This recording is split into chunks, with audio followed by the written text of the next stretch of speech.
Welcome once again, everyone. I'm Bob Marone for Westchester Talk Radio, and we are with our friends at Hightower Westchester once again, and we continue with our series, What Should I Focus On in My, 20s, 30s, 40s, 50s, 60s, and 70s. Indeed, what should I focus on in my 40s? Roman Ciosek, how are you? Hey, Bob. Thanks for having us, and always a pleasure seeing you.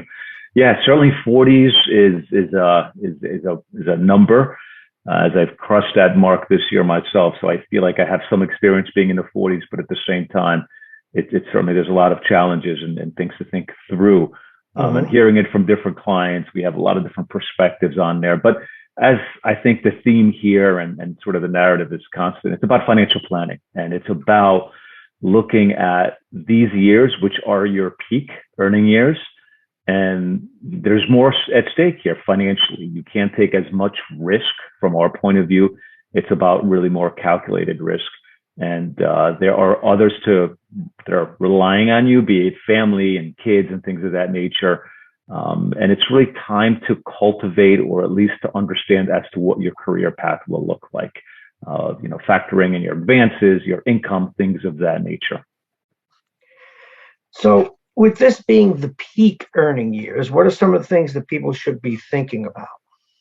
Yeah, and it's certainly, for many it is. I mean, for others it's not. But generally, when we're looking at this, these are the times where you're starting to make significant money. You have some form of a reputation, a career path. But the things that we look at from their point of it is making sure they understand and evaluate a budget and having a budget in place, and factor in some things such as their spending habits.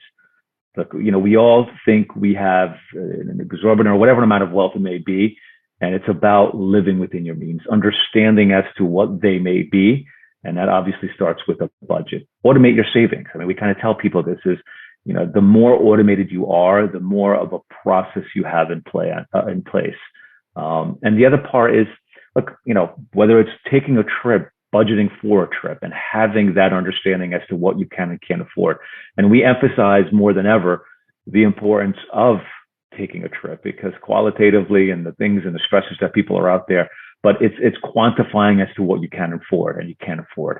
And the other parts are around getting rid of debt, right? I mean, we all feel there's good debt, there's bad debt, but you, at this point, is quantifying as to when you ultimately want to get out of debt. Get rid of those higher end credit cards. Rates are creeping up, as we all know. So you want to make sure that you're getting rid of all these different things, student loans, and start focusing on, maximizing your retirement savings. As we all know, time goes by quick, and before we know it, retirement does set in. So factor in things like an IRA. If you could do a 401k plan, pre-tax dollars, whether it's Roth or non-Roth, make sure you maximize all of this, and that money grows tax deferred. So it's an important part. And then the other part is protecting your emergency fund, right? I mean, this is one where some of us have emergency funds, some of us don't, but an emergency fund gives you the flexibility to at least have some things if you lose your job. And look, I know we're in a good good working environment. Mm-hmm. But circumstances do arise, and make sure you're saving for that. And I think this is also where you start looking at longer term goals. Set those goals and break these goals down on their smaller intervals. Don't just do everything all at once. And this is where we come in and help our clients make sure we realize and prioritize as to what's important for them. The other part is families now are starting, or people are starting families, I should say, later and later. What advice would you give people who are just starting their family now in their 40s and have young children? Yeah, and that's true. I mean, as we all know, people are living longer, and what we're also finding is that people are starting families at a later age. And when we're assessing these needs, we're looking at it a little bit differently. And again, every circumstance is different, but make sure you do things as far as saving for college, educational funding with 529 plans. When you're 40, 41 years old, you're starting a family, and next thing you know, your kids, 18 years later, you're almost at retirement. do you want to have an extra liability to pay for education? So contribute to 529 plans, contribute to things like UGMA accounts, which are another vehicle for children that allows them to have money for such things as whether it be a wedding or whether it be for education and even for things as their own home ultimately. Roman, you mentioned UGMA account. What kind of an account is that? So that's a custodial account. It's basically an account where you're putting money in for the benefit of a child. You, the father, mother, are the owner per se until the child reaches age majority, depending on the state, 18 or 21. But you're basically the one managing the account. It's almost a form of a trust in a way, where ultimately the benefit is for the child. So it's an important savings vehicle, and then there's some tax benefits to that as well. Continue, please. The other parts of it, as we said, is people plan families later. Make sure you assess your life insurance, whether it's term or permanent. Ultimately, look, this is a benefit for a beneficiary, but do look at that. Don't put something like this in a drawer, because life insurance, we feel, is an important part. And the other piece is disability insurance, where, look, we all protect our lives. We all protect our homes for insurance, our cars. Disability is something that we feel is a bit more overlooked, and it's something that you're protecting your cash flow, right? You're protecting the thing that's probably the most important as far as making sure to sustain your lifestyle, your wealth, and things of that nature. So protect the disability piece of it, and at least reassess that part of it. And then look at your company benefits, right? Maximize such things as, again, your retirement contributions, your tuition reimbursement, such things as HSA accounts, which are, monies that you're putting in pre-tax. It grows tax deferred, and if it's utilized for such things as healthcare, you then have the ability to draw that out tax free.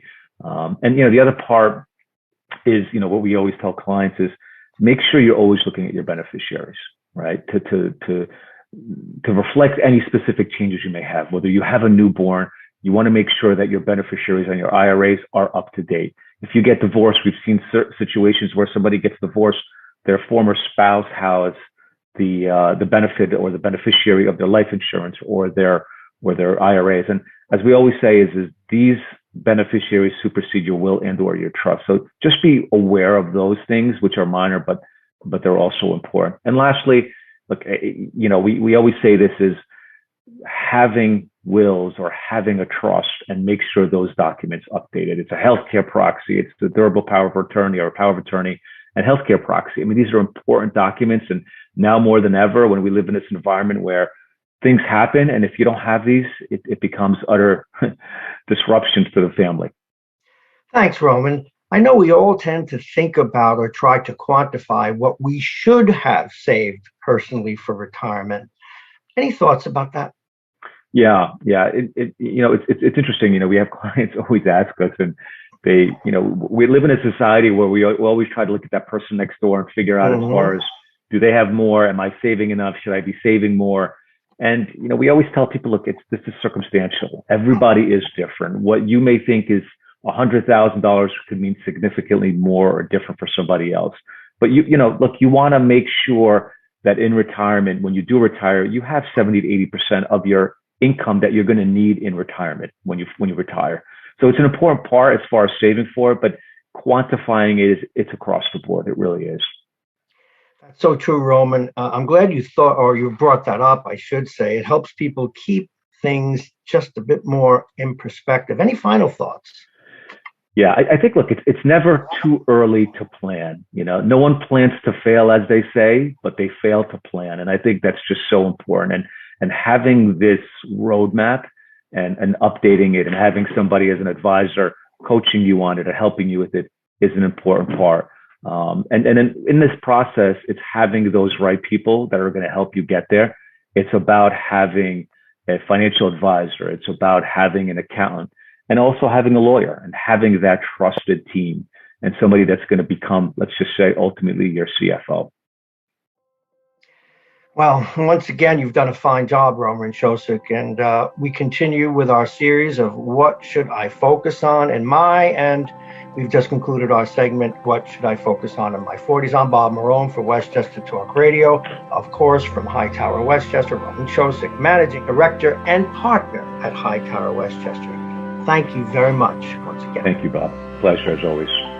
HighTower Westchester is a group of investment professionals registered with HighTower Securities, LLC, member FINRA and SIPC, and with HighTower Advisors, LLC, a registered investment advisor with the SEC. Securities are offered through HighTower Securities, LLC. Advisory services are offered through HighTower Advisors, LLC. This is not an offer to buy or sell securities. No investment process is free of risk, and there is no guarantee that the investment process or the investment opportunities referenced herein will be profitable. Past performance is not indicative of current or future performance and is not a guarantee. The investment opportunities referenced herein may not be suitable for all investors. All data and information referenced herein are from sources believed to be reliable. Any opinions, news, research, analyses, prices, or other information contained in this research is provided as a general market commentary. It does not constitute investment advice. Hightower Westchester and Hightower shall not in any way be liable for claims and make no expressed or implied representations or warranties as to the accuracy or completeness of the data and other information, or for statements or errors contained in or omissions from the obtained data and information referenced herein. The data and information are provided as of the date referenced. Such data and information are subject to change without notice. This podcast was created for informational purposes only. The opinions expressed are solely those of Hightower Westchester and do not represent those of HighTower Advisors, LLC, or any of its affiliates. HighTower Advisors do not provide tax or legal advice. This material was not intended or written to be used or presented to any entity as tax advice or tax information. Tax laws vary based on the client's individual circumstances and can change at any time without notice. Clients are urged to consult their tax or legal advisor before establishing a retirement plan.